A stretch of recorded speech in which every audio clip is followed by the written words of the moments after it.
Hello बच्चों, कैसे हैं आप? आई होप सो सब ठीक ठाक होगा। चलिए सो क्लास स्टार्ट करते हैं। सर आज क्या करना है? बच्चे आज हम CA inter group 2 cost management accounting के एमसीक्यूज के ऊपर चर्चा करेंगे। सर कौन से एमसीक्यू कराओगे बच्चे? बेसिकली हम आपको केस स्टडी बेस्ड एमसीक्यूज कराएंगे, क्योंकि नॉर्मल एमसीक्यूज तो हम वैसे भी करते रहते हैं। तो इंस्टीट्यूट ने हमें कुछ केस स्टडीज दिए हैं करने को। इंस्टीट्यूट कहता है ये केस स्टडीज इनको करा दीजिए।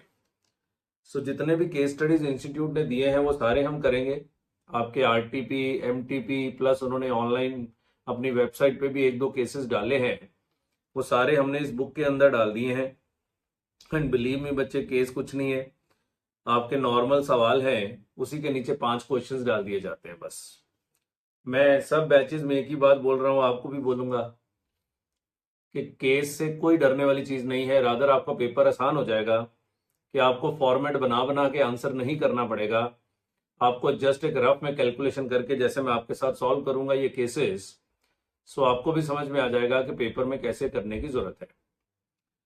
केस स्टडी में खास चीज होती है कि आपको क्वेश्चन ध्यान से पढ़ना होता है। जब सब्जेक्टिव क्वेश्चन होता है तो वहां तो पूरा सॉल्व करना होता है, डिस्क्रिप्टिव क्वेश्चन वहां तो पूरा सॉल्व करना है। यहाँ सिर्फ उतनी ही बात बतानी है जितनी सवाल ने आपको बताने को बोला है।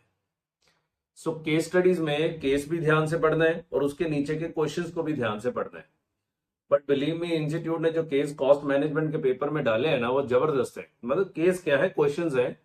सर इंडिविजुअल एमसीक्यूज नहीं आएंगे? आएंगे, 2 3 4 आएंगे ज्यादा से ज्यादा, क्योंकि एमटीपी के हिसाब से जाएं तो आपको केस सिनारियो बेस्ड एमसीक्यूज ही आएंगे ज्यादा पेपर में। सो टोटल आपको पता है 30 मार्क्स के आने हैं।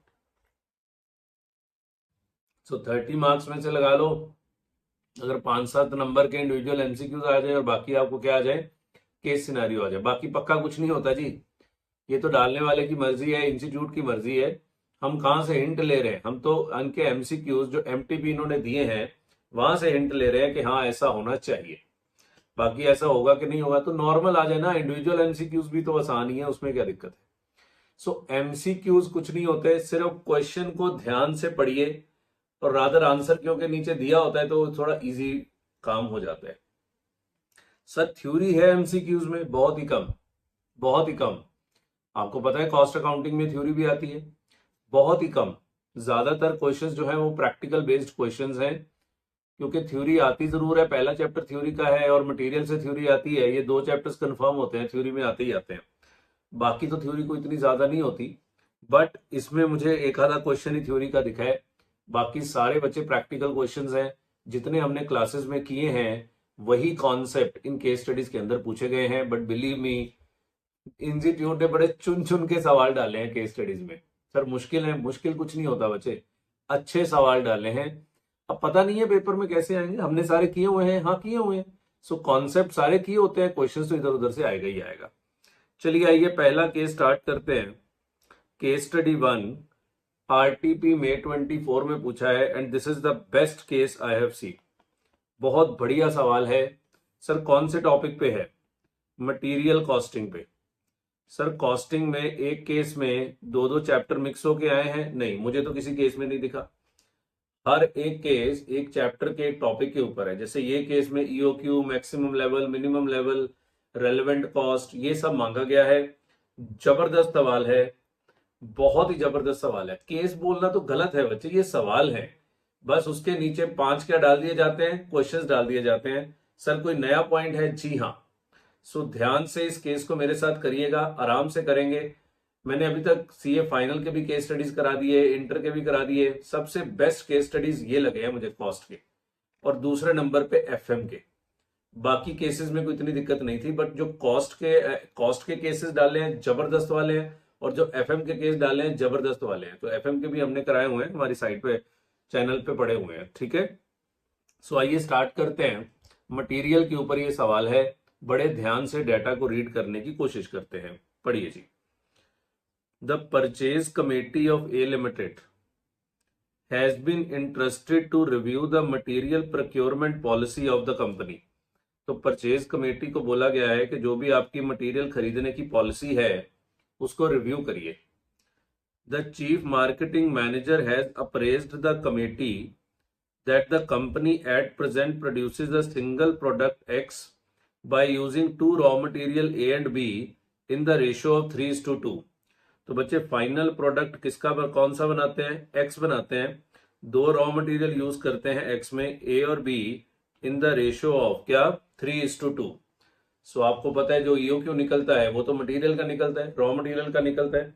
मतलब 1 यूनिट ऑफ फिनिश प्रोडक्ट बनाने में 3 यूनिट ए के लगते होंगे और 2 यूनिट बी के लगते होंगे। दो प्रोडक्ट को मिक्स करके एक फाइनल प्रोडक्ट बनाया जाता है। Material A is perishable in nature and has to be used within 10 days from the GRN date, otherwise material becomes obsolete। GRN date मतलब गुड्स रिसीव नोट। वो कह रहे जी जिस दिन गुड्स आपको रिसीव हो गए 10 दिन के अंदर अंदर आपको मटेरियल ए को यूज करना पड़ेगा क्योंकि ये पेरिशेबल नेचर का है, अदरवाइज आपका मटेरियल क्या हो जाएगा? ऑब्सोलीट हो जाएगा। हमने जितने क्वेश्चंस किए हुए हैं कहीं भी ये पॉइंट नहीं आया। सो ये नया पॉइंट है इस सवाल का और बड़ा जबरदस्त इंपैक्ट होने वाला है इसका कैलकुलेशंस के ऊपर। बहुत जबरदस्त क्वेश्चन है ये। So material a perishable nature का है and has to be used within 10 days from the GRN date, otherwise the material will become क्या? Obsolete. Material B is durable in nature. Material B तो लंबा चलता है and can be used even after 1 year। Very good. Material A is purchased from the local market within 1 to 2 days। तो ये lead time दिया हुआ है, minimum 1 दिन मैक्सिमम 2 दिन of placing the order. Material B on the other hand is purchase from the neighbouring state and it takes 2 to 4 days to receive the material in the stock. So आपको दोनों का lead minimum maximum lead time दिया हुआ है, minimum maximum lead time यानी कि री order period दिया हुआ है। The purchase price per kilogram of raw material A and B is 30 and 44 respectively, exclusive of taxes। So purchase price A का 30 rupees है, B का 44 है। To place an order, the company has to incur the administrative cost of 1200। तो this is your ordering cost। administration cost क्या होती है? ordering cost हालांकि लिखना चाहिए था, ये पर ऑर्डर है पर कहीं लिखा नहीं हुआ। सो ठीक है पर नहीं लिखा हुआ है। To place an order ये लिखा हुआ है। To place an order, company has to incur 1200 administrative charges। So this is ordering cost per order आपको दी हुई है। Carrying cost for material A is 15% and B is 5% respectively। तो carrying cost होता है percentage of raw material। At present, material A is purchased in a lot of 15,000 kg। अभी हम material A को 15,000 kg के lot में खरीद रहे हैं to avail 10% discount on the market price। तो अभी जो मटेरियल एक खरीद रहे हैं वो 15,000 kg के लॉट में खरीद रहे हैं और हमें मार्केट प्राइस पे 10% डिस्काउंट मिलता है और मार्केट प्राइस कितना था? 30 था, मतलब हमें 27 का ये मिल रहा है। GST applicable for both the material is 18% and the input tax credit is availed. तो बात ही खत्म हो गई बच्चे। जिसके ऊपर आपको क्रेडिट मिल जाता है वो आपकी कॉस्ट का पार्ट ही नहीं होता। ये हमने अच्छे से क्लासेस में किया हुआ है। तो GST के ऊपर आपको क्या मिल रहा है? इनपुट टैक्स का क्रेडिट मिल रहा है। So that will not become part of your cost। The sales department has provided an estimate that the company could sell 30,000 kg in January 2024। 30,000 kg finished product के बेचे जाएंगे। The sales department has provided an estimate that the company could sell 30,000 kg in January 2024 and also projected the same trend for the entire year। बच्चे ये per month का है। जनवरी 2024 मतलब per month का cell दिया हुआ है, पर मंथ का सेल दिया हुआ है और यही ट्रेंड पूरे साल चलेगा। मतलब इंटू 12 करके आप पूरे साल का सेल निकाल सकते हैं। और सेल किसका होता है? रॉ मटेरियल का कि फिनिश्ड गुड्स का? फिनिश्ड गुड्स का। The ratio of input and output is 5:3। Very important point. The ratio of input and output is 5:3। मतलब अगर 5 kg का इनपुट डालेंगे तो 3 kg का आउटपुट निकलेगा। Okay. The company work for 25 days in a month। Company works for 25 days in a month and production is carried out evenly. मतलब हर दिन same production होती है। मतलब 30,000 kg अगर आप बेच रहे हैं तो डिवाइड बाय 25, ये पर डे की आपकी क्या आ जाएगी? सेल आ जाएगी। लो जी सवाल हो गया खत्म। उसने बहुत सारा डेटा आपके मुंह पे दे मारा है। तो पहला काम क्वेश्चंस पढ़ने से पहले हम पूरे डेटा को क्या कर लें? समराइज कर लें। आइए जी जरा तो सवाल करेंगे बाद में, पहले हम पूरे डेटा को जरा समराइज कर लें। आइए, तो कंपनी बनाती है क्या, finished product X by using two raw material A और रॉ मटेरियल बी। तो फिनिश प्रोडक्ट एक्स बनता है by using two raw material, और रॉ मटेरियल ए और बी 3:2 की रेशो में लगता है।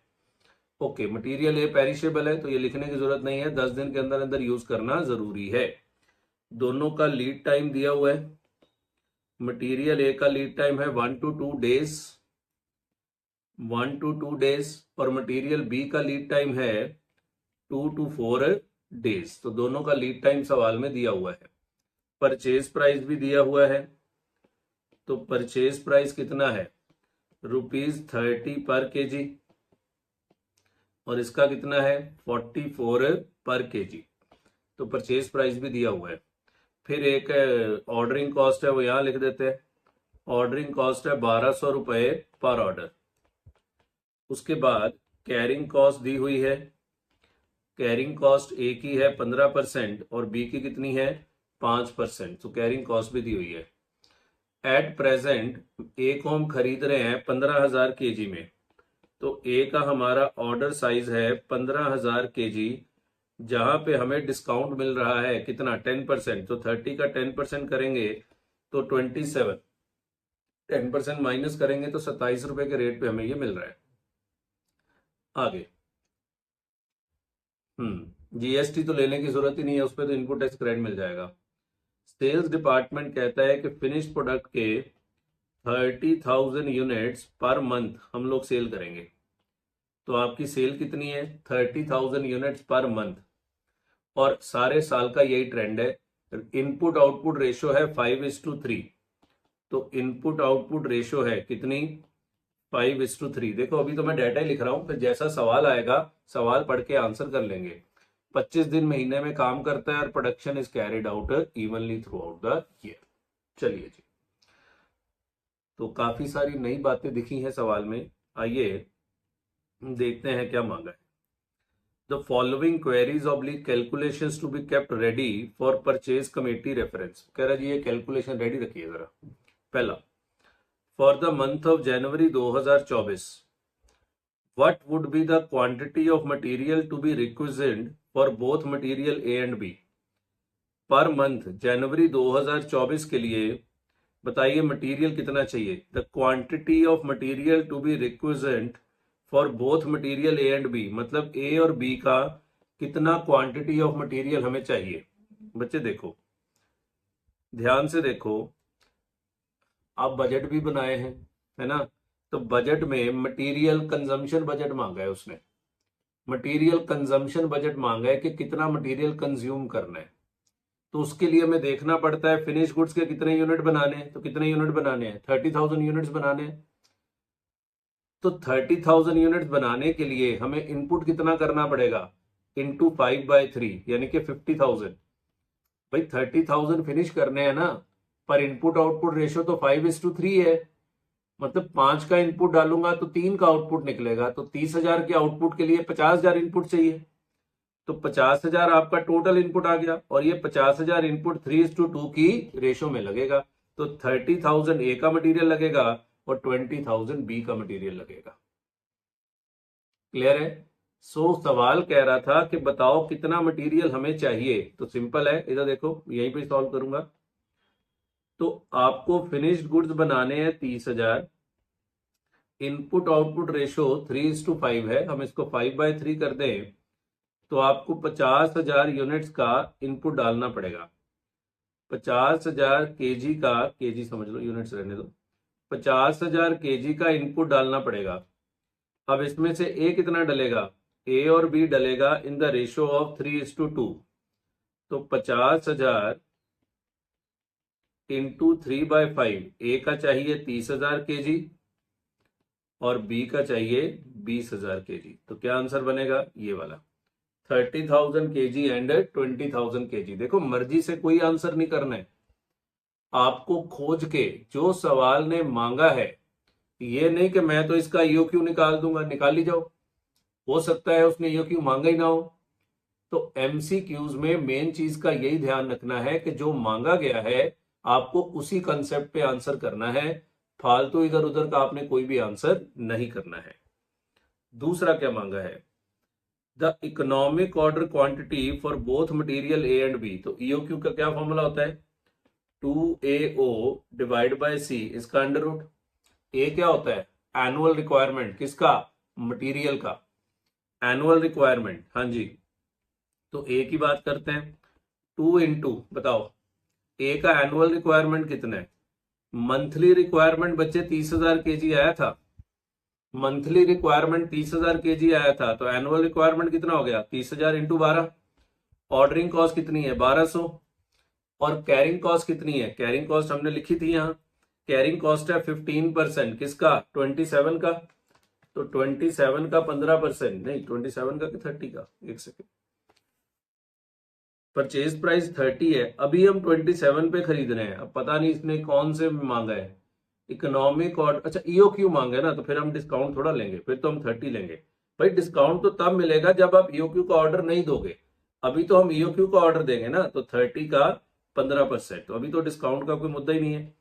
तो 30 का 15%, तो 2 into 30,000 into 12 into 1200 divide bye 4.5 और इसका अंडर रूट 13856 केजी आ रहा है, 13856 केजी। हालांकि दूसरे का निकालने की जरूरत नहीं है क्योंकि दूसरे का 13856 और कहीं है ही नहीं, बट फिर भी हम बी का चेक कर देते हैं। तो बी का रूट ऑफ 2 इंटू 20,000 इंटू 12, ये ध्यान रखना था कि ऊपर मंथ की कंजम्पशन थी, इंटू 1200 डिवाइडेड बाय इसकी कैरिंग कॉस्ट कितनी थी, कैरिंग कॉस्ट थी 5%, 44 का 5%, तो 44 का 5% यही था, यस 44 का 5%। सर आप फेयर में सॉल्व करिए, फेयर में सॉल्व करके कौन सा इनाम मिलना है यार, आपको पेपर में ऐसे ही करना है 2.2। तो 2 into 2,40,000 into 1200 divide by 2.2 under root 16181, 16181, तो ए आंसर होगा इसका। क्लियर है, अभी तक कोई दिक्कत नहीं आई, अभी तक तो बढ़िया चल रहा है, कोई समस्या नहीं आई अभी तक। हाँ ये ढूंढना था, आपको एनुअल रिक्वायरमेंट दिया नहीं हुआ था। हाँ तो इस तरह के क्वेश्चन हमने क्लासेस में करे होते हैं कि आपको पहले बजट में तो करी है ना, बजट में तो आपने एनुअल मटेरियल कंजम्पशन ढूंढा ही हुआ है ना, तो वो सुनिए यहां भी पूछ लिया। आगे चलिए, what would be the maximum stock level for material ए। वो कह रहा है मटेरियल ए का मैक्सिमम स्टॉक लेवल बताओ, इसको ना यहीं पे सॉल्व करते हैं। तो पहला सी पे आ गया, मैं ए और बी हम वहां से नोट कर लेंगे, यहां सी पे आते हैं। What is the maximum stock level of A. देखो मैं वहां इसलिए सॉल्व कर रहा था कि पेपर में आपको ऐसे ही करना है, आपको ऐसे फॉर्मली लिख के करने की जरूरत नहीं है। इसलिए मैं आपको वैसे ही सॉल्व करके दिखाता हूं, क्योंकि नोट्स बनाने थोड़े ना है इसके, आपको तो बस करना आना चाहिए। तो मैक्सिमम स्टॉक लेवल का फॉर्मूला क्या होता है, reorder level plus reorder quantity minus minimum consumption into minimum reorder period, यही होता है। Reorder level plus reorder quantity minus minimum consumption into minimum reorder period. अब बताओ रीऑर्डर लेवल दिया हुआ है नहीं, तो पहले रीऑर्डर लेवल निकालना पड़ेगा। तो रीऑर्डर लेवल क्या होता है, maximum consumption into maximum reorder period. ये भी मैं आपके लिए फॉर्मूला लिख रहा हूं, पेपर में थोड़ा लिखने हैं। रीऑर्डर लेवल क्या है, maximum consumption into maximum reorder period. Maximum reorder period A का कितना था, 2 दिन, ये देखो ए का मैक्सिमम रीऑर्डर पीरियड है 2 दिन, और ए की मैक्सिमम कंजम्पशन कितनी है, कंजम्पशन तो बच्चे ए की दी हुई है, ये वाली 30,000 केजी पर मंथ, ए की कंजम्पशन है, यही मिनिमम यही मैक्सिमम। तो 30,000 पर मंथ है, और महीने में कितने दिन है, 25 दिन, तो ये आगे कंजम्पशन पर डे। तो पर डे निकाल के 2 से मल्टीप्लाई करोगे ना, तो 30 डिवाइड बाय 25 इंटू 2, आपका रीऑर्डर लेवल आ गया 2400। तो 2400, रीऑर्डर क्वांटिटी कितनी है, 15,000 है सर, रीऑर्डर क्वांटिटी ये नहीं है 13856, नो। सवाल कह रहा है मैं 15,000 का ऑर्डर दे रहा हूं, तो रीऑर्डर क्वांटिटी वही है जो वो ऑर्डर दे रहा है, प्लस या माइनस मिनिमम कंजम्पशन। कंजम्पशन बच्चे मैक्सिमम मिनिमम सब कुछ सेम ही है, 30,000 डिवाइडेड बाय 25, 1200 आता है शायद ये, हाँ 1200 into minimum reorder period 1 day, तो 2400 प्लस 15,000 माइनस 1200, 16,200, डी आंसर है 16,200। एक सेकंड चेक करें, यही आंसर है। अरे यहाँ तो बी लिखा है, कोई गलती करी।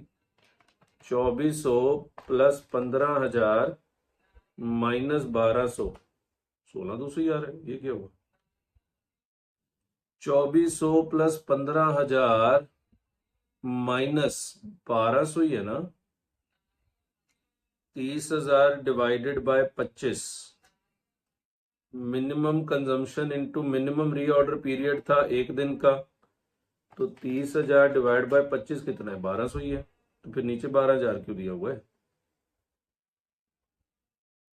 इन्होंने रीऑर्डर क्वांटिटी ये तो नहीं ले ली 13,856 पर, इससे भी नहीं आएगा आंसर। चलो बाद में देखते हैं, पहले आगे बढ़ते हैं, कुछ तो चक्कर है। रीऑर्डर लेवल सही है ना? रीऑर्डर लेवल तो सही है 2400 का, या मांगा भी होगा minimum stock level for a. और पहले मिनिमम स्टॉक लेवल निकालते हैं। मिनिमम स्टॉक लेवल क्या होता है? Reorder level minus normal consumption into normal reorder period, इससे पता लग जाएगा। रीऑर्डर लेवल कितना है? 2400, कंजम्पशन तो बच्चे सेम ही है इसकी 1200, into normal reorder period average 1.5, 2 + 1 divide by 3, minimum 1 maximum 2, तो एवरेज 1.5, तो 1200 इंटू 1.5, 1800 माइनस 2400, 600। हाँ ये तो ठीक है, फिर ये क्यों नहीं आ रहा? What would be the maximum stock level for material A? तो मटेरियल ए का maximum stock level, reorder level plus reorder quantity, reorder quantity 15,000 ही है ना, purchased in a lot of 15,000 kg to avail 10% discount. एक second रुको, check कर लेते हैं क्यों नहीं आया आंसर। कई बार आंसर ये ना हो गलत ही छपा हो, हम हमें यहाँ पे मत्था मारते रहे, तो एक बार चेक कर लेना चाहिए अगर आंसर ना मिले तो। इसके लिए आरटीपी ढूंढना पड़ेगा। अब आरटीपी कहाँ से ढूंढे?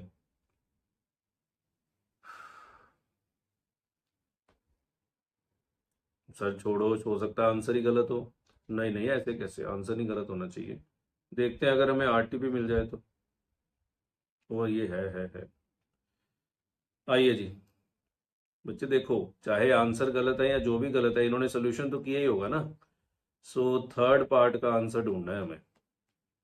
कुछ तो इन्होंने किया ही होगा ना, जिससे हमारा आंसर पता लग जाएगा क्यों गलत आ रहा है। ये लो, रीऑर्डर लेवल, ये तो मिनिमम स्टॉक है ना 600, ये तो हमने निकाल ही लिया है। आगे हमें चाहिए था maximum level, reorder level plus reorder quantity minus minimum consumption, तो 15,000 रीऑर्डर लेवल 2400, 16,200 ही है बच्चे आंसर।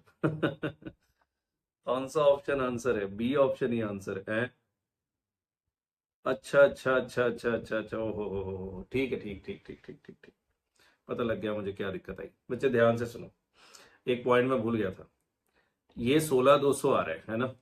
अब ध्यान से सुनो, क्वेश्चन क्या कह रहा था।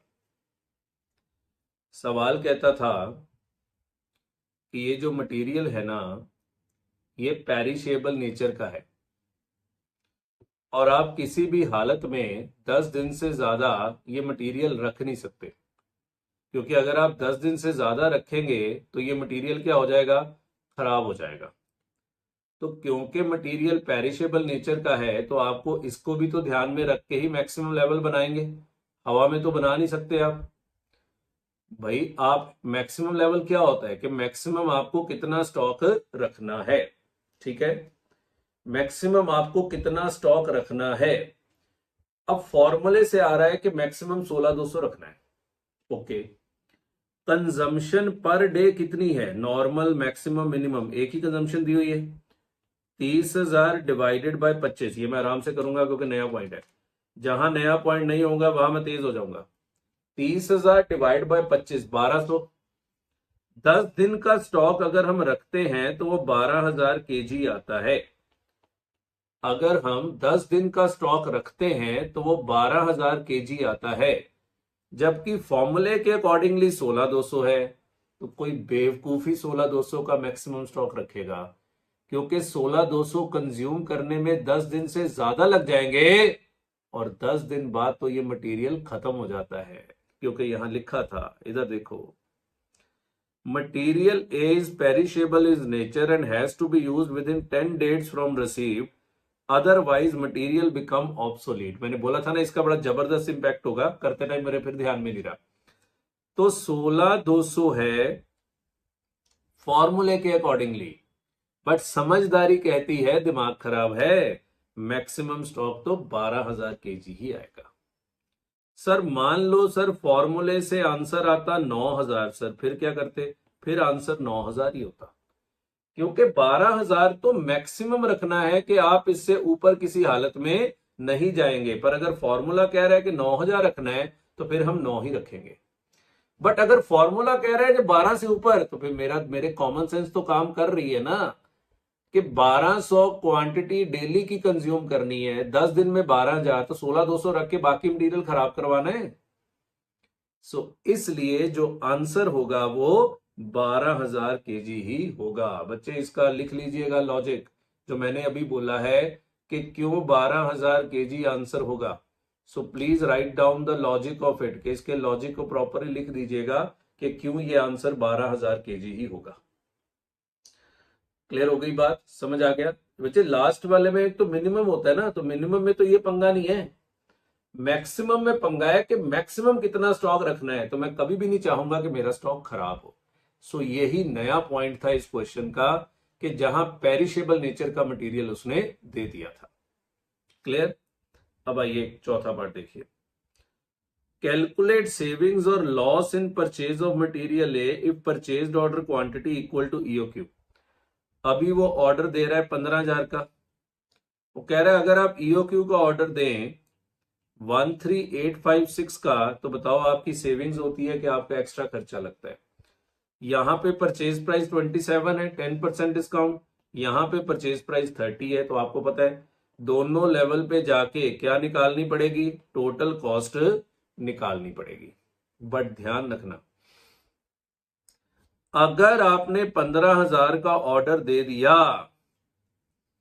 तो बच्चे 3,000 यूनिट्स या केजी यहां भी बर्बाद होंगे, क्योंकि 10 दिन में 12,000 केजी ही यूज होगा। और अगर आपने 13,856 का ऑर्डर दे दिया तो 1856 यहां भी बर्बाद होंगे। ये एक्स्ट्रा कॉस्ट होगी इस ऑर्डर साइज की, क्योंकि आपने तो 10 दिन तक ही वो मटेरियल रख सकते हो और 10 दिन में 12,000 केजी ही यूज कर सकते हो, उसके ऊपर वाला तो आपका खराब हो जाएगा। सो ये एक्स्ट्रा कॉस्ट आएगी, एक्स्ट्रा कॉस्ट। बाकी 3 कॉस्ट तो आएंगी, परचेज कॉस्ट, कैरिंग कॉस्ट और ऑर्डरिंग कॉस्ट, ये तीनों तो रहेंगे ही रहेंगे, प्लस ये एक्स्ट्रा कॉस्ट आएगी मटेरियल खराब होने की कॉस्ट। और ये पर मंथ है, ये भी ध्यान रखना। 13,856 पर मंथ था, ये पर मंथ के बेस पे निकाला, नहीं सॉरी, ये तो एनुअल कंजम्पशन के बेस पे निकाला हुआ है।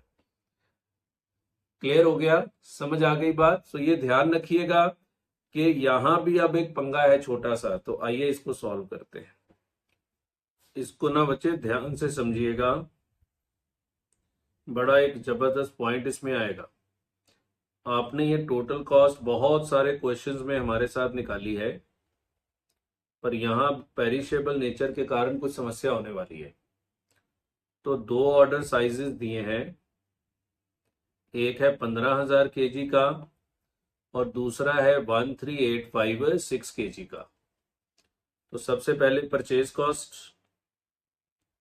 3 चीजों का टोटल करना है, परचेज कॉस्ट, कैरिंग कॉस्ट और ऑर्डरिंग कॉस्ट। पर पेरिशेबल नेचर के कारण बहुत भयंकर एक चेंज होने वाला है आंसर में, सो बहुत ध्यान से समझिएगा।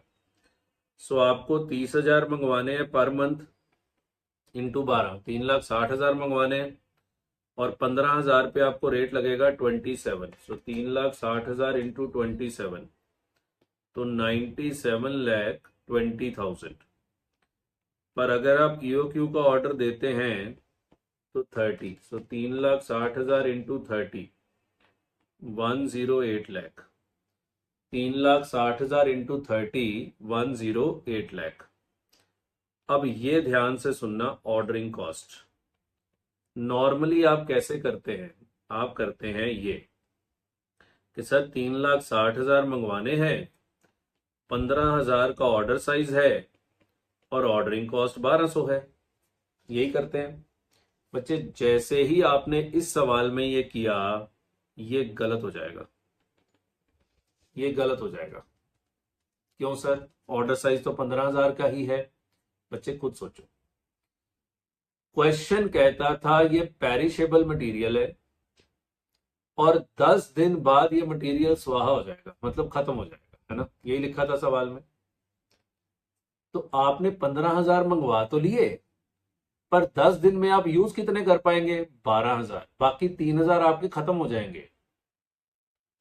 तो अगर आपने 15,000 के हिसाब से 3,60,000 डिवाइड बाय 15,000, 24 ऑर्डर देने हैं, पर 24 ऑर्डर में आपका मटेरियल ही पूरा नहीं होना, बिकॉज 15,000 में से यूज तो 12 ही होना है। 15,000 में से यूज तो 12 ही होना है। तो 12 के हिसाब से 3,60,000 डिवाइड बाय 12, मुझे 30 ऑर्डर देने पड़ेंगे। बाकी 3 तो खराब हो जाएगा क्योंकि पेरिशेबल नेचर का है। सर उसका दिमाग खराब है, वो 15,000 का ऑर्डर दे रहा है, मुझे नहीं पता, पर सवाल कह रहा है 15,000 का ऑर्डर वो दे रहा है। तो बाकी 3,000 वो फेंकता होगा। यस, फेंकता होगा। और ऐसा साल में कितनी बार फेंकता होगा? 30 बार। 15,000 मंगवा रहा है, 12,000 यूज करेगा, 12,000 बाद अगला ऑर्डर फिर 15,000 का देगा, फिर 12,000 यूज करेगा, फिर 12,000 बाद अगला ऑर्डर फिर 15,000 का देगा, फिर 12,000 यूज करेगा। हर बार 3,000 का नुकसान करेगा और 30 बार करेगा, क्योंकि 30 ऑर्डर आएंगे। 30 ऑर्डर कैसे? इधर देखो, 3,60,000 डिवाइडेड बाय 12,000, 15 नहीं आएगा।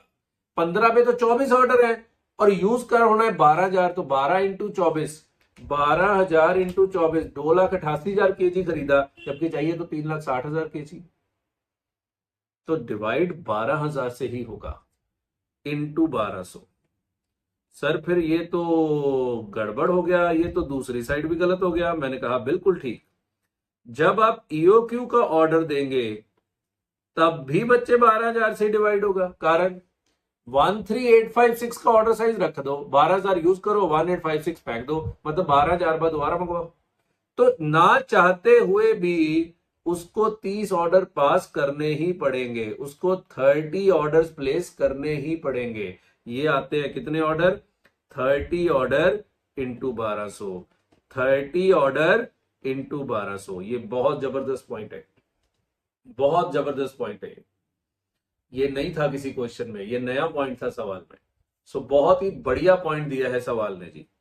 सर कैरिंग कॉस्ट में भी कोई फर्क पड़ेगा? नहीं, कैरिंग कॉस्ट में कोई फर्क नहीं पड़ेगा, क्योंकि ऑर्डर साइज तो 15,000 ही है, संभालने तो 15,000 ही पड़ेंगे।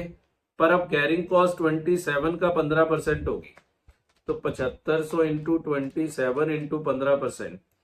कैरिंग कॉस्ट में कोई फर्क नहीं पड़ेगा, बिकॉज ऑर्डर साइज जो था वो 15,000 का ही था, और वहां यहां ऑर्डर साइज ये है 13,856 divide by 2 into 30 into 15%। 13,856 divide by 2 into 30 into 15%, 3,1,176।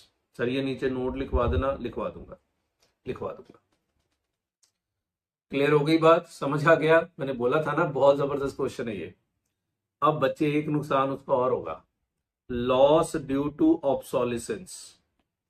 ये जो हर बार आपको मटेरियल फेंकना पड़ेगा, क्या इसके कारण भी नुकसान है? Yes, loss due to obsolescence. ध्यान से, आपने ऑर्डर दिया 15,000 का, 12,000 यूज किया, 3,000 फेंक दिया। कितनी बार? 30 ऑर्डर्स, 30 बार। तो 90,000 केजी तो आपका नुकसान ही हो गया, और पर केजी का रेट कितना है? 27। तो 90,000 इंटू 27, बाप रे बाप, 24,30,000 का तो ऑब्सोलिसेंस का ही लॉस है, अगर आपने 15,000 का ऑर्डर दे दिया। और अगर आपने 13,856 का ऑर्डर दे दिया तो 1856 का नुकसान होगा। 30 ऑर्डर होंगे और पर यूनिट का रेट यहां कितना है? 30 रुपए। तो 1856 इंटू 30 इंटू 30, 16,70,400 का लॉस यहां होगा। तो जबरदस्त क्वेश्चन, आपके लेवल्स को भी इंपैक्ट कर गया और आपकी टोटल कॉस्ट को भी इम्पैक्ट कर गया। बहुत बढ़िया सवाल है, जहां से भी इंस्टीट्यूट ने उठाया है बहुत ही बढ़िया सवाल है। बहुत कम क्वेश्चंस होते हैं जिसकी हम तारीफ करते हैं, पर ये बहुत अच्छा क्वेश्चन। इंस्टीट्यूट ने ऑफ लेट कॉस्ट में काफी नए नए क्वेश्चंस डाले हैं, काफी नए नए क्वेश्चंस डाले हैं। सर ये पेपर में आ जाता तो हमसे होता ही ना। अब हो जाएगा बच्चे, अब आप कर लोगे। अब आपको सिखा दिया है 122,16,375। तो बताओ 15,000 अच्छा है कि यो क्यों अच्छा है? बच्चे 15,000 ही अच्छा है। प्रेजेंट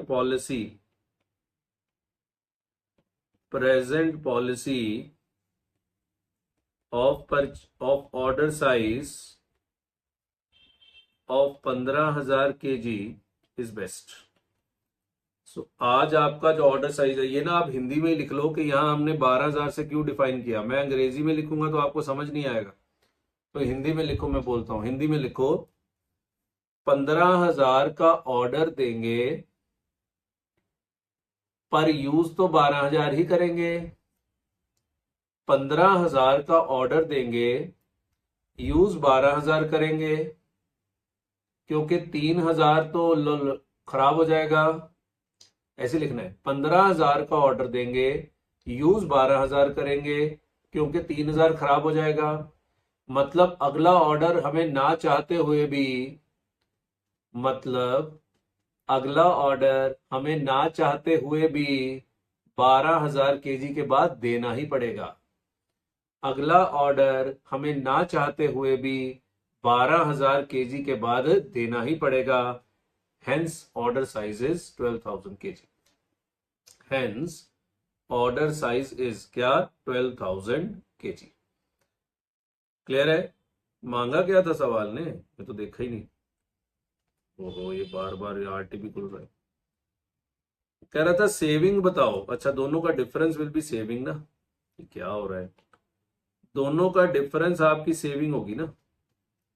बताओ सेविंग कितनी आ रही है? 125,37,576, 321,201 की सेविंग आ रही है। 32 फिर वही खुलता है, 321,201 बी आंसर है। यस। सो ये ध्यान से बच्चे, ये गंदा सवाल डाला हुआ है, पता नहीं कहां से लिया है इन्होंने, पर जहां से भी, यहाँ तो घर पे बनाया है, पर जहां भी बनाया है बहुत सुंदर सवाल था, मजा आ गया ये करा के। ठीक है, सो आप ये साइड वाले आंसर्स लिख लीजिए, फिर मैं आपको वो वाला आंसर भी दिखा देता हूँ। एक इसमें मैक्सिमम स्टॉक लेवल में भी पंगा था। स्टॉक लेवल तो आ रहा था 16,200, पर हम 16,200 कैसे ले लें? हमारा तो मैक्सिमम लेवल 12,000 ही है। कारण आप 16,200 रख भी लो, 12,000 के बाद बाकी खराब हो जाता है, तो कौन रखेगा भाई? 12,000 ही रखेगा, इसलिए मैक्सिमम लेवल 12,000। और दूसरा पंगा था कॉस्ट निकालने में। ठीक है, पॉज करिए, अब मैं दूसरा दिखा रहा हूं आपको। ये फिर बार बार यही खुलता है, लिखिए इसको जल्दी। ये क्वेश्चन वैसे भी आ सकता है बच्चे 10 नंबर में, तो अगर 10 नंबर में वैसे ये क्वेश्चन आता है तो भी ये बहुत अच्छा सवाल है। जरूरी नहीं है ये केस स्टडी में ही आना है। एक नया पॉइंट आपको पता लग गया कि अब सॉल्यूशंस के कारण दिक्कत आ जाएगी सवाल में। क्लियर है? सो आराम से इसको बच्चे पॉज करके लिख लीजिएगा।